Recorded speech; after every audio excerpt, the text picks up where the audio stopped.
Right now, voters are hitting the polls in Georgia, casting their votes in what's been a contentious battle for the U.S. Senate seat.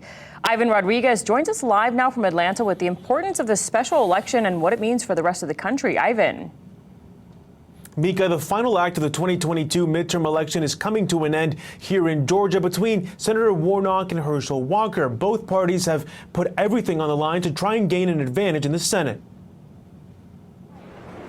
In the battleground state of Georgia, voters once again have the final say of the election season. Being out here to see Senator Warnock and having him kind of be part of the voice that we've been wanting for so long here in Atlanta. When Herschel decided to run for Senate, it was a no-brainer for us. Neither incumbent Democratic Senator Raphael Warnock nor his Republican challenger, former football great Walker, were able to bag more than 50% of the votes in November's general election, stoking an extra month-long fight for Warnock's U.S. Senate seat. I can't. I can't. I can't. I can't. I can't vote for Walker. Warnock thought no one was watching when he evicted poor people from their homes. The runoff is high stakes for both parties. If Walker wins, the Senate will be evenly split. If Warnock wins, Democrats will have the majority outright and won't have to rely on the vice president to break tie votes. The stakes couldn't be higher. I represent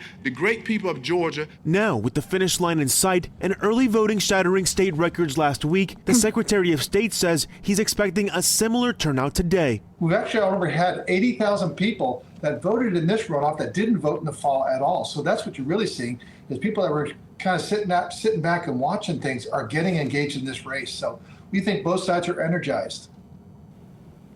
And Mika, the polls closed here in Georgia almost 3 hours ago, and Georgia election officials are saying this could be a very, very tight race, and we might not even get to know the winner on election night. And the main reason that they're pointing to is the record-breaking early voter turnout. We know that as of December 3rd, there were 1.8 million Georgians that cast their ballots. 300,000 people per day last week cast their ballot. Just a massive amount of people, and you can get just a little bit of a perspective there of what it means here in Georgia and really across the country as well. And Ivan, what's at stake for both parties during this runoff election?